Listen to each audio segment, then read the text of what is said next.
برکت کے عظیم مہینوں کا سلسلہ شروع ہو رہا ہے۔ رجب خدا کا مہینہ ہے، شعبان میرا مہینہ ہے اور رمضان المبارک بندگان خدا کا مہینہ ہے۔ اور اس مہینے میں عرب جنگ کرنے سے پرہیز کیا کرتے تھے۔ ماہ رجب اپنی تمام رحمتوں اور برکتوں کے ساتھ ہمارے سامنے موجود ہے۔ اور اس مہینے کو اسم اس لیے کہا جاتا ہے کیونکہ اس مہینے میں جنگ مشرکین سے کرنے کے لیے منع کیا گیا ہے۔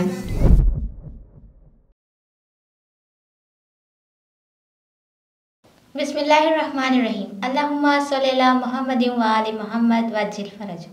ناظرین محترم، السلام علیکم ورحمۃ اللہ وبرکاتہ۔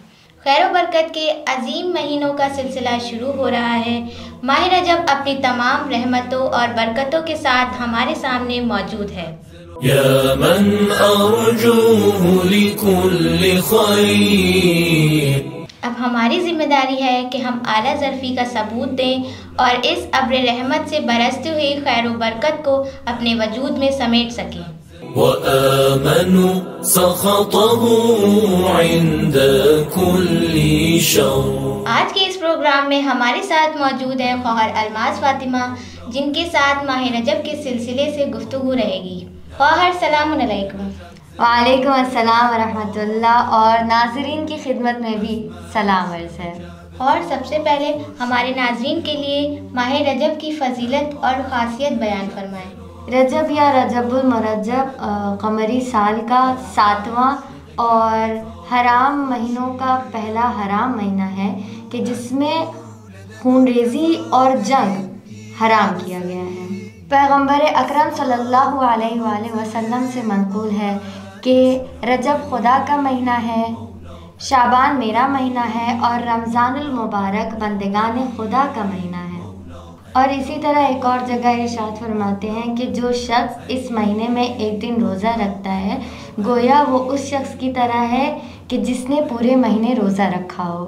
عبداللہ بن عباس سے منقول ہے کہ جب بھی رجب کا مہینہ آتا تھا تو رسول خدا صلی اللہ علیہ وآلہ وسلم مسلمانوں کو جمع کرتے تھے اور فرماتے تھے کہ دیکھو یہ مہینہ عظمتوں اور برکتوں والا مہینہ ہے، اور جو اس مہینے میں رات کو شب بیداری کرے گا، خدا کی عبادت میں مشغول رہے گا، وہ قیامت میں امن و امان سے رہے گا اور جہنم کی آگ سے نجات ملے گی۔ جی ماشاءاللہ ماشاءاللہ، آپ نے ماہ رجب کی فضیلت بہت اچھی بیان فرمائی۔ ناظرین، اب ہم بڑھتے ہیں اپنے اگلے سوال کی طرف۔ تو خواہر، میرا سوال یہ ہے، رجب کو رجب کیوں کہتے ہیں اور اس مہینے کو اور کس نام سے پکارتے ہیں؟ دیکھیے، رجب کا معنی بزرگ اور عظیم جاننے کے ہیں اور اسی لیے اس کو عظمتوں والا اور محترم مہینہ کہتے ہیں۔ ماہرین کے مطابق ظہور اسلام کے پہلے بھی ماہ رجب کو عربوں کے یہاں ایک محترم مہینہ مانا جاتا تھا اور اس مہینے میں عرب جنگ کرنے سے پرہیز کیا کرتے تھے۔ ماہ رجب کو اور بھی نام اور صفات سے یاد کیا جاتا ہے، جن میں سے ایک رجب الفرد ہے۔ یہ اس لیے کہا جاتا ہے کیونکہ یہ مہینہ دوسرے حرام مہینوں میں سے جیسے کہ ذی القعدہ، ذی الحجہ اور محرم الحرام سے الگ ہے، جبکہ دوسرے مہینے ایک دوسرے کے ساتھ ساتھ ملے ہوئے ہیں۔ اس مہینے کو رجب المضر بھی کہا جاتا ہے کیونکہ قبیلہ مضر جو کہ رسول اللہ کے اجداد میں سے تھے، ان کے نزدیک بھی یہ مہینہ بہت ہی محترم مہینہ تھا اور اس مہینے کے احترام کے قائل تھے۔ اس کے علاوہ رجب الاسم، رجب المرجب، رجب الحرام، منسل الاسنہ بھی اس مہینے کے دوسرے نام ہیں۔ اس مہینے کو رجب الاسب اور رجب الاسم نام رکھنے کے حوالے سے پیغمبر اسلام سے یہ منقول ہے کہ یسمى شہر رجب الاسب لأن الرحمة تصب على أمتي فيه صبا، ويقال الاسم لأنه نهي فيه عن قتال المشركين وهو من الشهور الحرم۔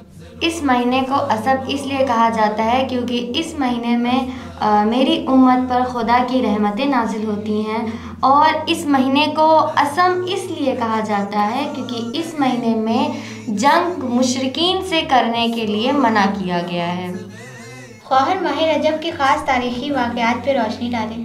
دیکھیے اس مہینے میں واقع ہونے والے واقعات میں سے سب سے اہم واقعہ پیغمبر اسلام کی بعثت ہے، جو کہ اس مہینے کی 27ویں تاریخ کو پیش آیا۔ اس کے علاوہ امام محمد باقر علیہ السلام، امام محمد تقی علیہ السلام اور امام علی علیہ السلام کی ولادت کے بھی واقعے موجود ہیں، اور اس کے ساتھ ساتھ امام علی نقی علیہ السلام اور امام موسیٰ کاظم علیہ السلام کی شہادت کا بھی واقعہ موجود ہے۔ اور ایک روایت کے مطابق جناب علی اصغر کی ولادت اور جناب زینب سلام اللہ علیہا کی وفات کی تاریخ بھی اسی مہینے میں ہے۔ تو ناظرین، اب ہم بڑھتے ہیں اپنے آخری سوال کی طرف، اور ہمارا آخری سوال یہ ہے کہ ماہ رجب کے خاص اعمال کیا ہیں؟ اور ہمارا آخری سوال یہ ہے کہ ماہ رجب کے خاص اعمال بیان کریں۔ جی دیکھیے، چاند رات سے ہی اعمال شروع ہو جاتے ہیں، اور یہاں تک کہ چاند دیکھ کر کے بھی کچھ خاص دعائیں پڑھنے کی تاکید کی گئی ہے۔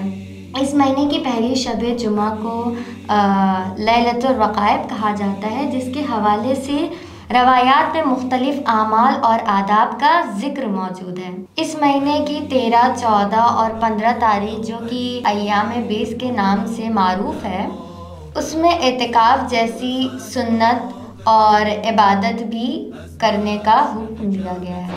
اسی طرح اس میں عمل داؤد ہے، روزانہ کی دعائیں ہیں، روزانہ کی نماز کے بعد کی دعائیں ہیں، کون کون سی نمازیں پڑھنی ہیں، اور روز جمعہ کون کون سی دعائیں پڑھنی ہیں، ساری چیزیں دعاؤں کی کتابوں میں اچھے سے بیان کی گئی ہیں، اچھے سے بتائی گئی ہیں۔ اس مہینے میں عمرہ اور ائمہ معصومین بطور خاص امام حسین علیہ السلام اور امام رضا علیہ السلام کی زیارت کی بھی تاکید کی گئی ہے۔ بس یہ سمجھ لیجئے کہ جو ہم عام افراد ہیں، ہمارے لیے خیر و برکت کا جو مہینہ ہے وہ ہم ماہ رمضان کو سمجھتے ہیں، لیکن جو خدا کے خاص بندے ہیں، ان کا جو خیر و برکت کا مہینہ ہے وہ ماہ رجب سے ہی شروع ہو جاتا ہے، اور ماہ رجب اور ماہ شعبان کو ماہ رمضان میں داخل ہونے کا مقدمہ سمجھتے ہیں، اور ابھی سے پوری تیاری شروع کر دی جاتی ہے۔ تو ناظرین، ہمیں اس خیر و برکت والے مہینے کا فائدہ اٹھانا چاہیے، تو بس جتنا ہو سکے اتنا اس مہینے میں ہم اپنے رب کی عبادت کریں، دعائیں پڑھیں، اور اگر ہو سکے تو روزہ رکھنے کی بھی کوشش ضرور کریں۔ جی بے شک، اس مہینے میں ہمیں برائیوں سے دور رہنا چاہیے۔ اور آج کا ہمارا وقت یہیں پہ ختم ہوتا ہے۔ خدا حافظ، فی امان اللہ۔